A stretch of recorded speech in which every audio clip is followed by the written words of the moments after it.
Obafemi Wesley, Soruka Kalani at Heatwave, Heatwave, do. Roxanne achieved victory. Ethan won by the skin of his teeth.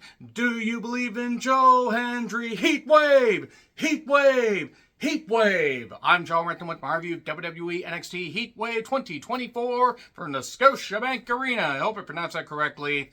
In Toronto, Ontario, Canada. I believe it's the third event to take place in Toronto, and yes, this review is up later than usual. I wasn't even going to review this, but the feedback to one particular match by two alleged experts kind of just made it to where I had to see, is this match really that bad? Is it really that egregious? Or are the fans actually correct? Or is it just that everybody can like different shit? And some people shouldn't be hypocrites about stuff. So anyway, no, this is not a return to form for me reviewing NXT Weekly. Since it was a viewer request, I decided, okay, I'll give it a shot. So, they did draw a lot of people in Toronto over a 3-day period. What are your thoughts on basically WWE Human Centipede shows together in a particular market? Let me know in the comments, please. And let me know what you guys thought of this particular show, because I would like to know, were people that offended by that one particular match? By those, two alleged experts that claim that they know wrestling despite not really knowing much of anything? Anyway, Jacy Jayne against Jasmine Nix, or Jacy Jayne and Jasmine Nix, rather, against Carmen Petrovic and Ariana Grace. If I mispronounce any of those names, I don't care. I don't care. Look, I like Jacy. Jasmine, she's coming along. I guess Jacy's going to kind of be, her lord and master, I guess. I don't know why Carmen has a sword. I don't get Ariana's gimmick. So Carmen and Ariana apparently are both Canadian. Good for them, I guess. So this was fine. Jacy's doing the dashing Cody Rhodes thing, the mass deal. That's as old as the hills. A lot of that stuff's been done in the territory days through different incarnations. Jacy pulls it off. I really wish she was competing for the championship because she is that good. But we end with a roll-up, and then Grace, pushes Jasmine over. Carmen gets a victory, and then Ariana takes credit for it later. So there you go. And then we get big Oba hours, as Keir Johnson would say. And he's right. Obafemi against Wesley. Wesley's last shot if Oba retains. It's a North American Championship match. Okay, David Goliath shit here. Wesley can make this David Goliath stuff work. I think they still did a little bit too much, and even though Wesley is very, very good at what he does, he will never be the main guy. That doesn't mean he doesn't work hard. It doesn't mean he isn't damn good at what he does. Oba, they stumbled upon something with Oba here. Oba has that look. He has that intense face. He works like a big man, but he's athletic, but he doesn't do a bunch of stupid shit. And that's nice. So, at one point when Wes was, injuring it, or trying to injure him with a volley, repeated strokes of the head, I said, oh, now you're just provoking him. And Oba picks him up and F5 tosses him down. It's like, good grief. What the? Just the look he has on his face. Look, Wes had a surgically repaired back.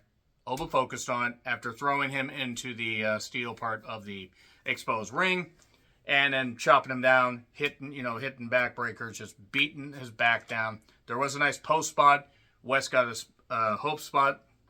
Hit a tornado DDT for 2. And he did hit a nice dive. He hit, a Rana for 2. That was okay. There was something a little bit later that was messy. A meteor from behind. And then at home when he tries to jump, and Oba's just like, no, boom. Just like, no, I stop you now. And then there was an up high. That kind of messed up. I think he was trying to hit an X Factor. That didn't quite work. It is what it is. So he hit the kick, which was nice. The cardiac kick, I believe is what they call it. And his splash. But then Oba caught him. They tumble to the outside. And then he hits a shoulder breaker. And then eventually gets the toss and hits a powerbomb. 1, 2, 3. Oba gets a victory. Wesley is going to address his future on NXT. Whatever it is. They're probably going to do more of this crossover stuff with NXT and TNA. Because his old tag partner is there. The guy that probably shouldn't have dressed like that for that particular Halloween outfit. Or that particular Halloween. Or any Halloween. Shouldn't have done that. I don't care how young you are. That being said, good stuff. Oba looks strong. Wesley did not look weak at all. It took everything basically to keep him down. And then Sol Ruca took on Kalani Jordan for the North American Women's Championship. Soon there's going to be a North American Midgets Championship. I kid, of course. Sol Ruca's athletic, came back from a knee injury. I think it was an ACL. Kalani, I'm still not sure why she won the championship at the last pay-per-view or whatever the fuck they're calling them now.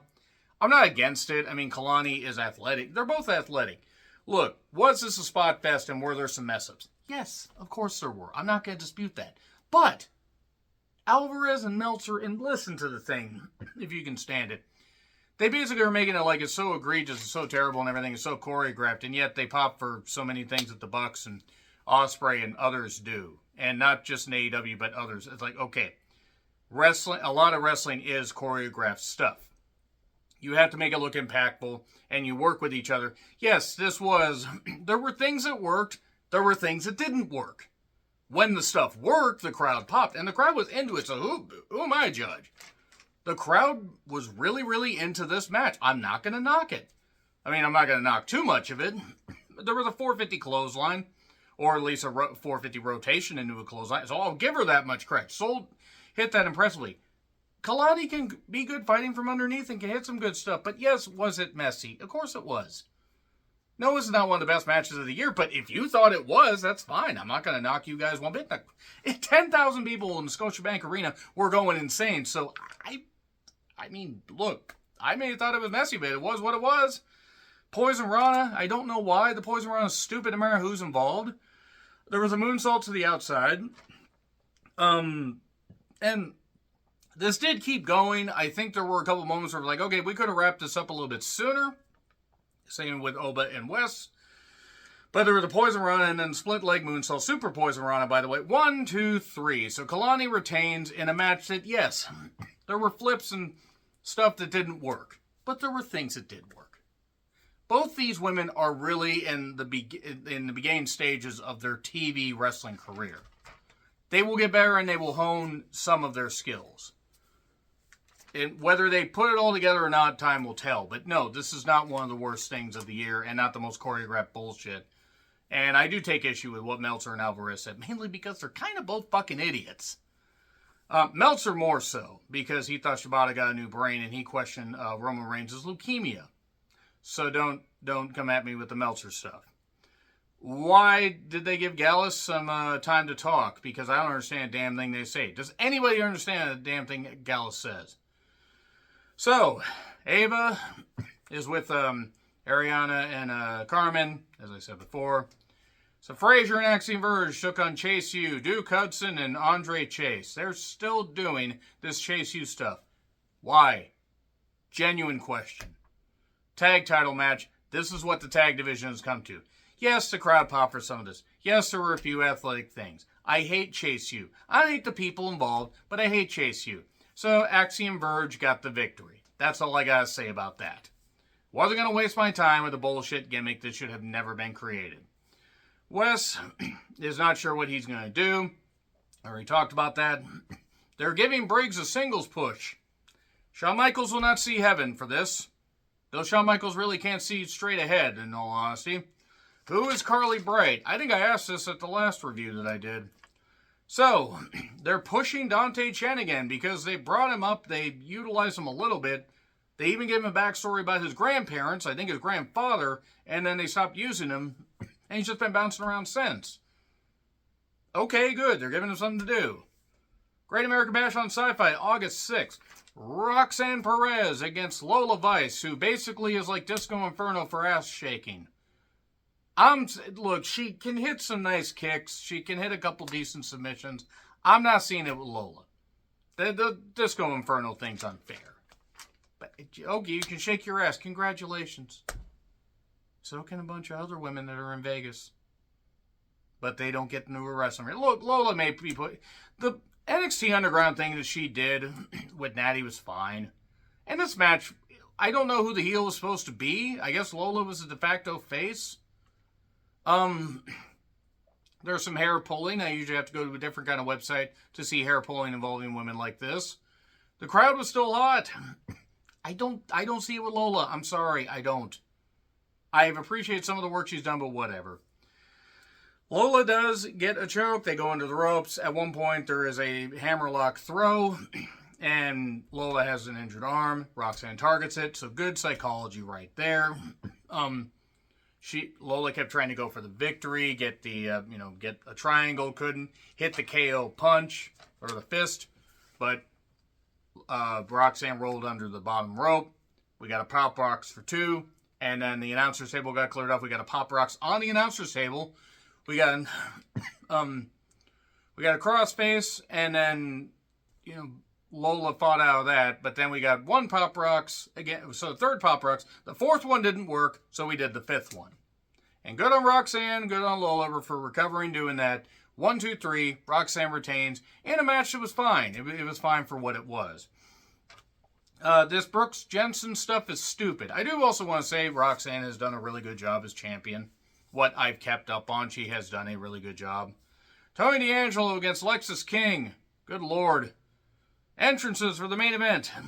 Whoop that trick, and Booker T ruins the goddamn entrance. Spears and Ethan got at least a decent pop for it being Canada. Trick, Javon Evans, I believe that's his name. The man that can jump into the goddamn stratosphere based on how he jumps. Ethan Page, Shawn Spears, 4-way NXT title match. I was tipped off as to what happened here. And there were people that were raving about this. And if you liked it, great. Basically, if one thing got over with me, it was Evans basically just jumping around like crazy. Hit a nice cutter for 2. Shawn Spears still using the chair. Chair has more personality than him and Ethan put together. And, yeah, a table bump by Evans where it looked like he might have cracked his ribs. I hope he's all right. That looked brutal. And then we get a trick shot to Evans. A trick shot to Ethan. Ethan falls on Evans. And Spears has trick. 1, 2, 3. So Ethan won the NXT championship. So, yeah, I don't care if it's by, the skin of his teats. I'm sorry. You're taking a guy that was a perennial tag team champion, like in TNA. Whether he was utilized fully or not in AEW, Ring of Honor, whatever, is subject to debate. I'm not even knocking Ethan as a worker. He's fine, but he's bland. This is like Black Bart becoming the America's champion in World Class. And those that are old school will know how damning of a comparison that is. It's not like David Flair becoming U.S. champion because Ethan can work, but come on. Come on. So yeah, I might review the Great American Bash. I don't know. I got a lot of work coming up here in the next 6 weeks to 2 months, so you'll get reviews when you get them. Anyway, what do you think of Heatwave? Let me know your thoughts in the comments. Like, share, subscribe. Twitter handle in the description. I'm John Ricklin. I'll see you soon.